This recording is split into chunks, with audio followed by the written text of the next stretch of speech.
बिस्मिल्लाहिर्रहमानिर्रहीम अस्सलाम वालेकुम फ्रेंड्स, तुसी वेख रहे हो TS knowledge TV YouTube channel तो मैं हाँ थोड़ा होस्ट तारिक सुल्तान। दोस्तों असी अपने चैनल TS नॉलेज TV की तरफों अपने तमाम मुअज़्ज़िज़ नाज़रीन सामीन कराम किसान भाई और मवेशी पाल दोस्तों ਨੂੰ खुश आमदीद कहने ਆ। फ्रेंड्स साढ़े चैनल के उत्ते काफ़ी तादाद दे विच पाकिस्तान के टॉप लैवल के ब्रीडर्स जिहड़े ने उन्हां दे फार्म असी विजिट किए और उन्हां दी वीडियोज़ अपने नाज़रीन नूं विखाईयां। अज की वीडियो जी बड़ी स्पैशल है। अज की इस वीडियो के साढ़े चैनल पर पहली दफ़ा इतनी तादाद के बुरियां भैंसा जिन्हों कुछ लोग ब्राउन बफलोज भी आखते हैं और कुछ लोग रैड बफलोज भी आखते हैं, इन्हों की वीडियो असी पहली दफ़ा अपलोड कर रहे हैं। अज की वीडियो जी है इस असी मौजूद हैं भाई तनवीर जट साहब के फार्म के उत्ते बहावलपुर। इन्होंने काफ़ी तादाद के कालियां भैंसा भी रखियां ने और रत्तियां भैंसा भी इन्होंने कोल काफ़ी तादाद के मौजूद है। बल्कि मैं कहूँगा कि पाकिस्तान के पहला फार्म है जिंदे कोल इतनी तादाद के भूरियां भैंसा भी मौजूद ने। तो थानू मिलवाने जी तनवीर जट साहब के नाल, उन्होंने ज़रा डिस्कस करते हैं, उन्होंने कोल पुछते हैं क्या रत्ती ते काली मझ की कोई दुध की प्रोडक्शन के कोई फ़र्क होंदा है या गर्मी सर्दी का कोई फ़र्क होंदा है या इन्हां दी जिहड़ी फीडिंग है या कोई आदात व खसाल किसी तरीके नाल ये दूजी मझ तो मुख्तलिफ है या कि ये वही मझ है सिर्फ कलर का फ़र्क है। तो आओ जी असी गलबात करने भाई तनवीर जट साहब नाल। जी अस्सलाम वालेकुम भाई तनवीर। वालेकुम सलाम। की हाल है, ठीक हो? ठीक ठाक तारफ भाई, तुसी सुनाओ? माशाल्लाह भाई तनवीर, माशाल्लाह थोड़ा फार्म वेखिया बड़ा दिल खुश होया, जबरदस्त फार्म है और मझां भी बड़ियां अच्छियां ने। ते विच नज़र आया कि वाह तादाद दे विच तुहाडे कोल ना रत्ते जानवर ने। रत्तियां मझां अमूमन असी ते जिथे भी विजिट कीता कोई 2 4 5 शौकियां होंदियां ने, इन्नी तादाद दे विच जानवर नहीं होंदे। ते तुहानू किस तरह शौक होया कि ज्यादा तुसी रत्तियां ही पा लियां? भाई तारक ये माशाल्लाह रेड गोल्ड है, ये साडे बाबे ने शौक सी, उन्होंने एक मझ लियांदी। अच्छा। उन्होंने बड़ी पसंद आई। अच्छा। फिर असी कलैक्शन करनी शुरू करती नीली तो। ये टोटल जो रत्तियां ने टोटल नीली दियां। अच्छा। फिर इंशाल्लाह असी रत्ती मझ ज्यादा टोटल नीली दी है जी, टोटल नीली दी। अच्छा माशाल्लाह। ये सारा माल जिहड़ा तुसीं विखा रहे हो रेड कलर है, तुसीं नीली तो ही लिया? हाँ जी, नीली तो लिया और अच्छे कराने को तकरीबन टोटल जिहड़ा इहदे विच 95% जिहड़ा माल बलोचां दा है। अच्छा, बलोचां कोलों जी, जबरदस्त हो गया। अच्छा भाई तनवीर यह दसो कि तुसीं दूजियां मझां भी रखियां ते आ भी रखियां, हाँ जी। क्या ये जिहड़ा लोग कहंदे ने कि मौसम दा फैक्टर होंदा है काली मझ ते रत्ती मझ, कोई इस तरह है गल? नहीं सर, कोई नहीं। साडा लाला के असी ये इलाके च गर्मी ज्यादा पैंदी है। अच्छा। ते जिदा काली मझ रह रही है सेम उस तरह ही। अच्छा। कोई फर्क नहीं, डिफरेंट कोई नहीं है। डिफरेंस कोई नहीं? नहीं कोई नहीं। उस अलावा दुध शुद्ध दा कोई दुध जिदा मतलब काली नस्ल वाली उदा ही रेड भी उदा ही दुध दिंदी। कोई इंद ये नहीं फर्क है कि काली ज्यादा गल नस्ल ते है। अच्छा। नस्ल दुध दिंदी है। अरे अच्छा। ये सानू वैसे बड़ा मजा आया है ना रत्तियां दे। अच्छा। एक ते सोहणियां बड़ियां लगदियां। अच्छा। एक दुध वालों माशाल्लाह परफॉर्मेंस चंगी है इन्हां दी। जबरदस्त हो गया। ते किन्ने जानवर ने तुहाडे कोल? ये मेरे को तकरीबन छोटे बड़े जेडे 25 तो ऊपर ने। अच्छा, इंशाल्लाह। हाँ जी, आने वाले वक्त च इंशाल्लाह इस फार्म ते तकरीबन 100 प्लस होणगे आने वाले वक्त च। इन्हां दी ब्रीड लिए असीं रखियां टोटल। अच्छा, ब्रीडिंग वास्ते? जी जी। ते ए संडा सुंडा भी जेड़ा मैं वेख संडा, हाँ जी, ये दराला वाला सां बूरा इन्हां वास्ते प्योर नीली दा। प्योर नीली दा।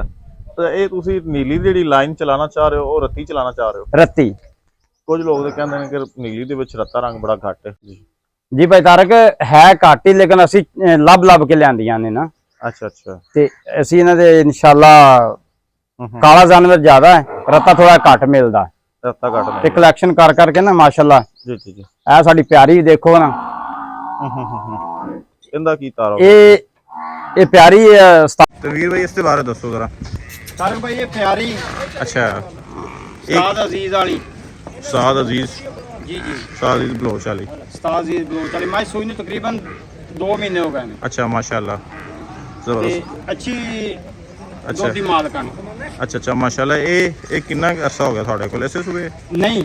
अच्छा। ये पहले सूए दा भी कट्टा अपने कोले है। अच्छा। दूसरे सूए दा भी कट्टा सी कट्टी सी। अच्छा। ये अपने को तीसरा सूआ सूई माशाल्लाह। तो की दूध शुद्ध कर दे रही है? ये प्योर नीली दी है। अच्छा। ये 20 प्लस सी। अच्छा, प्योर नीली है? प्योर नीली। तारक भाई यकीन करो इन्ना प्यार करदी तुहाडी सोच आ किते। अच्छा माशाल्लाह। यार की थोड़ी जी कमजोर होई है, नहीं ते पिछले सूआ दे इंदा दिसदी कोई शय नहीं सी। मैं कहा नीली वाले ने कहना भी दी हड्डियां किथे ने। अच्छा। यार की थोड़ी कमजोर कर ली है। अजीज बलोच वाली। अच्छा। सब तो पहले ये लियांदी सी, इन तो बाबा जी ने शौक उठा फिर रत्तियां दा। अच्छा, इस समझ दो जी तनवीर भाई। तारक भाई रेड क्वीन। अच्छा। ਮੀਆਂ ਮੁੱਖੇ ਦੇ ਘਰ ਦੀ ਅੱਛਾ ਮਾਸ਼ਾਅੱਲਾ, ਇਹ ਵੀ ਮੀਆਂ ਮੁੱਖੇ ਦੇ ਘਰ ਦੀ ਹੈ। ਜੀ, ਮੀਆਂ ਮੁੱਖੇ ਦੇ ਘਰ ਦੀ। ਇਧਰ ਨੂੰ ਬਾਹਰ ਜ਼ਬਰਦਸਤ ਹੋ ਗਿਆ ਟੋਰੋ ਹੈ ਇਸ ਨੂੰ ਅੱਗੇ ਮਾਸ਼ਾਅੱਲਾ। ਇਹ ਵੀ ਨੀਲੀ ਹੈ, ਇਹਨੂੰ ਵੀ ਠੱਪਾ ਲੱਗਾ ਹੈ। ਜੀ, ਇਹਨੂੰ ਵੀ ਠੱਪਾ ਲੱਗਿਆ। ਅੱਛਾ ਤਨਵੀਰ ਵੀ ਦੱਸਿਆ ਜੇ ਕਿ ਇਹ ਮੀਆਂ ਮੁੱਖੇ ਦੀਆਂ ਕਰਦੇ ਤੁਹਾਡੇ ਕੋਲ 2-4 ਮੱਝਾਂ ਫਿਰਦੀਆਂ ਨੇ, ਤੇ ਕੀ ਇਹ ਬਲੱਡ ਲਾਈਨ ਹੈ, ਕਿਸ ਤਰ੍ਹਾਂ ਦੀਆਂ ਮੱਝਾਂ ਨੇ, ਇਥੋਂ ਕਿੰਨੇ ਸੂਬੇ ਚ ਹੋਈਆਂ ਜੇ ਇਹ ਮੈਂ ਦੂਸਰਾ ਸੂਆ ਸੂਈ ਦੂਸਰਾ ਸੂਆ ਹੈ ਜੀ। ਅੱਛਾ ਤੁਹਾਡੇ ਕੋਲ ਹੀ ਨਹੀਂ, ਇਹ ਮੇਰੇ ਕੋਲ ਇਹ ਦੂਸਰਾ ਸੂਆ ਹੈ। ਜਿੱਥੋਂ ਮੈਂ ਮੱਝ ਲਈ ਹੈ ਨਾ, ਇਹ ਮੈਂ ਪਹਿਲਾ ਸੂਆ ਵੀ ਉੱਥੇ ਚੋਈ ਸੀ। ਅੱਛਾ ਚੋਈ ਸੀ ਜੀ। ਤੇ ਕੀ ਇਹ ਬਰੀਡ ਹੈ ਮੀਆਂ ਮੁੱਖੇ ਵਾਲੀ? ਬਹੁਤ ਅੱਛੀ ਬਰੀਡ ਹੈ ਸਰ, ਤੁਹਾਨੂੰ ਪਤਾ ਹੈ ਕਿ ਬਹੁਤ ਮਸ਼ਹੂਰ ਬੋਲ ਰਿਹਾ ਰਾਣੋ। ਜੀ ਰਾਣੋ ਮੀਆਂ ਮੁਖਤਾਰ ਵਾਲਾ। ਜੀ। ਅੱਛਾ, ਉਸੇ ਮਤਲਬ ਕਿ ਘਰਾਣੇ ਦਾ ਮੇਰੇ ਕੋਲ ਬੋਲਾ ਦਰਾਲਾ ਵਾਲਾ ਆਸਾਨ ਹੈ। ਅੱਛਾ ਬੜੀ ਅੱਛੀ ਬਲੱਡ ਲਾਈਨ ਹੈ। ਅੱਛਾ, ਔਰ ਦੁੱਧ ਵਾਲੀ।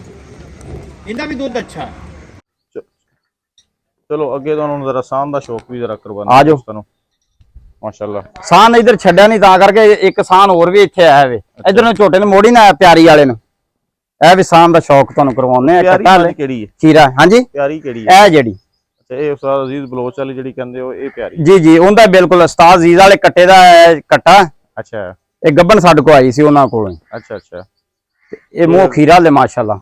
ਇਹ ਅਗਲਾ ਬਰੀਡਰ ਤੁਹਾਡਾ ਹੈ? ਜੀ ਪਿਓਰ ਨੀਲੀ ਦਾ ਮਾਸ਼ਾਅੱਲਾ ਜ਼ਬਰਦਸਤ ਹੋ ਗਿਆ। ਅੱਛਾ ਇਹ ਸਾਨ ਦੜਾਲਾ ਵਾਲਾ ਜੀ ਇਹ ਵੀ ਨਹੀਂ ਲੀਦਾ? ਇਹ ਵੀ ਨੀਲੀ ਦਾ। ਬਾਹਰ ਕੱਢ ਲਿਆ ਜੀ। ਅੱਛਾ ਕਰ ਲੋ ਜ਼ਰਾ ਭਾਈ ਤਾਰਕ ਇਹ ਦਰਾਲਾਂ ਵਾਲਾ ਸਾਨ ਹੈ। ਅੱਛਾ ਇਹ ਪਿਓਰ ਨੀਲੀ ਦਾ। ਅੱਛਾ ਇਹ ਰਾਣੂ ਬਲੱਡ ਲਾਈਨ ਦੇ ਵਿੱਚੋਂ ਮਤਲਬ ਮੀਆਂ ਮੁਖਤਾਰ ਵਾਲਾ। ਮੈਂ ਮੁਖਤਾਰ ਦੁਲਤਾਨੇ ਵਾਲਾ। ਅੱਛਾ ਮਾਸ਼ਾਅੱਲਾ। ਅੱਛਾ ਬਰੀਡਰ। ਜੀ ਮੇਰੀ ਗੱਲ ਸੁਣੋ, ਅੱਛਾ ਬਰੀਡਰ ਅੱਛੀਆਂ ਮੱਝਾਂ ਦੇ ਪਾਈਏ ਨਾ, ਉਹਨਾਂ ਦੇ ਵਿੱਚੋਂ ਬਰੀਡ ਬਣਨੀ। ਅੱਛਾ ਤੇ ਅਲਹਮਦੁਲਿਲਾ ਸਾਡੀ ਕਲੈਕਸ਼ਨ ਜਿਹੜੀ ਅੱਛੀ ਦੀ ਹੈ ਅੱਛਾ ਔਰ ਬਰੀਡਰ ਵੀ ਅੱਛੇ ਨੇ ਆਪਣੇ। ਮਾਸ਼ਾਅੱਲਾ ਜ਼ਬਰਦਸਤ ਹੋ ਗਿਆ। ਇਹ ਤੁਸੀਂ ਰੱਤੀਆਂ ਤੇ ਕਾਲੀਆਂ ਦੋਵਾਂ ਵਾਸਤੇ ਰੱਖਿਆ? ਇਹ ਦੋਵਾਂ ਵਾਸਤੇ ਜ਼ਿਆਦਾ ਅਸੀਂ ਰੱਤੀਆਂ ਦੇ ਇਸਤੇਮਾਲ ਇਹਨੂੰ ਕਰਦੇ ਹਾਂ। ਔਰ ਜਿਹੜਾ ਅੱਜ ਸ਼ੌਕਤ ਵਾਲਾ ਮਲੰਗ ਹੈ ਜੀ ਉਹ ਬਲੈਕ 골ਡ, ਇਹ ਰੈੱਡ 골ਡ। ਅੱਛਾ ਇਹ ਰੈੱਡ ਗੋਲ। ਜੀ ਜ਼ਬਰਦਸਤ ਹੋ ਗਿਆ ਮਾਸ਼ਾਅੱਲਾ। ਚਲੋ ਕੀ ਕਹਿੰਦੇ ਹੋ ਕਿ ਬਰੀਡਰ ਦਾ ਕਿੰਨਾ ਰੋਲ ਹੈ ਕਿਸੇ ਫਾਰਮ ਦੀ ਕਾਮਯਾਬੀ ਦਾ? ਸਾਰਾ ਬਰੀਡਰ ਦਾ ਰੋਲ ਹੈ ਭਾਈ ਤਾਰਕ। ਅੱਛਾ ਬਰੀਡਰ ਜੀ ਅੱਛੀ ਮੱਝ ਤੇ ਤਕਰੀਬਨ 14-15 ਲੱਖ ਦੀ ਮੱਝ ਆਉਂਦੀ, ਤੁਹਾਨੂੰ ਪਤਾ ਅੱਛੀ ਜਿਹੜੀ ਹੈ। ਜੀ ਹੁਣ ਤੇ ਅੱਛਾ ਬਰੀਡਰ ਨਾ ਪਾਵਾਂਗੇ ਜੀ ਤੇ ਉਹਨੇ ਕੀ ਬੱਚਾ ਦੇਣਾ। ਔਰ 4-5 ਸਾਲ ਲੱਗ ਜਾਂਦੇ, ਅਗਰ ਕੱਟੀ ਦੇਵੇ 4-5 ਸਾਲ ਲੱਗ ਜਾਂਦੇ ਉਹਨੂੰ ਚੈੱਕ ਕਰਨ ਤੇ ਨਾ, ਅੱਗੋਂ ਸੂਏਗੀ ਫਿਰ ਉਹਨੂੰ ਸਾਲ ਬਾਅਦ। ਇਹ ਅੱਛੀਆਂ ਮੱਝਾਂ ਮਤਲਬ ਇਹ ਹੈ ਕਿ ਇਹਨਾਂ ਦੀ ਬਰੀਡ ਲੈ ਕੇ ਜੀ ਅੱਛਾ ਝੋਟਾ ਪਵਾ ਕੇ ਜੀ 4-5 ਸਾਲ ਲੱਗਦੇ ਨੇ, ਤੁਹਾਨੂੰ ਪਤਾ ਝੋਟੀ ਜੀ ਤਿਆਰ ਹੁੰਦੇ ਆ। ਤਿਆਰ ਹੁੰਦਿਆਂ। 14-15 ਲੱਖ ਦੀ ਮੱਝ ਲੱਭਦੀ, ਕਿੰਨੀ ਕੁ ਦੇਰ ਬੰਦਾ ਖਰੀਦਦਾ।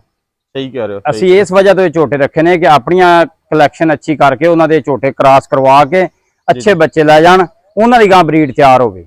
ਜੀ ਮਤਲਬ ਹੈ ਕਿ ਝੋਟੀਆਂ ਆਪਣੀਆਂ ਕਰਦੀਆਂ ਚੰਗੀਆਂ ਪੈਦਾ ਹੋਣ। ਤੁਹਾਨੂੰ ਪਤਾ ਕਿ ਝੋਟੀ 4-5 ਸਾਲ ਚ ਤਿਆਰ ਹੁੰਦੀ ਹੈ। ਜੀ ਬੜੀ ਮਹਿੰਗੀ ਪੈਂਦੀ ਹੈ। ਬੜੀ ਮਹਿੰਗੀ ਪੈਂਦੀ ਹੈ। ਜੀ ਇਸ ਤੋਂ ਮਤਲਬ ਹੈ ਕਿ ਕਿਸੇ ਵੀ ਫਾਰਮ ਦੀ ਕਾਮਯਾਬੀ ਤੇ ਨਾਕਾਮੀ ਦਾ ਜ਼ਿੰਮੇਦਾਰ ਬਰੀਡਰ ਬੁੱਲ ਵੀ ਹੁੰਦਾ। ਬਰੀਡਰ ਬੋਲੇ ਬਰੀਡਰ ਅੱਛਾ ਤੁਹਾਡਾ ਅੱਛੀਆਂ ਕੱਟੀਆਂ ਦੇਵੇ ਜੀ ਤੇ ਉਹ ਤੁਹਾਨੂੰ ਪਤਾ ਹੈ ਕਿ ਬਾਹਰੋਂ ਲੈਣ ਦੀ ਜ਼ਰੂਰਤ ਕੋਈ ਨਹੀਂ ਹੈ। ਘਰ ਦੀਆਂ ਮੱਝਾਂ ਅੱਛੀਆਂ ਪੈਦਾ ਹੋਣ। ਜੀ ਇਹ ਸਾਰੇ ਦੋਸਤਾਂ ਵਾਸਤੇ ਬੜਾ ਅੱਛਾ ਤੁਸੀਂ ਇੱਕ ਮੈਸੇਜ ਦਿੱਤਾ ਕਿ ਚੰਗਾ ਬਰੀਡਰ ਹੋਏਗਾ, ਚੰਗੀ ਮੱਝ ਘਰ ਦੀ ਪੈਦਾ ਹੋਏਗੀ, ਚੰਗੀ ਮੱਝ ਘਰ ਦੀ ਪੈਦਾ ਹੋਏਗੀ ਔਰ ਤੁਹਾਨੂੰ ਬਾਹਰੋਂ ਲੈਣ ਦੀ ਜ਼ਰੂਰਤ ਨਹੀਂ ਪੈਗੀ। ਬੰਦਾ ਕਿੰਨੀ ਕੁ ਦੇਰ, ਮੇਰੀ ਗੱਲ ਸੁਣਨਾ, ਕਿੰਨੀ ਕੁ ਦੇਰ ਅੱਛੀ ਮੱਝ ਬਾਹਰੋਂ ਢੂੰਡਦਾ ਫਿਰੇਗਾ। ਸਹੀ ਕਹਿ ਰਹੇ ਹੋ, ਸਹੀ ਕਹਿ ਰਹੇ ਘਰ ਦੀ ਬਰੀਡ ਬਣਾਓ। ਜੀ ਮਤਲਬ ਉਹਨੂੰ ਅੱਛਾ ਝੋਟਾ ਅੱਛੀ ਮੱਝ ਤੇ ਜੀ ਇਹ ਆ ਕਿ 14-15 ਲੱਖ ਤੋਂ ਜਾਨ ਛੁੱਟ ਜਾਏਗੀ ਤੁਹਾਡੀ। ਜ਼ਬਰਦਸਤ ਹੋ ਗਿਆ। ਬਹੁਤ ਸ਼ੁਕਰੀਆ ਜੀ।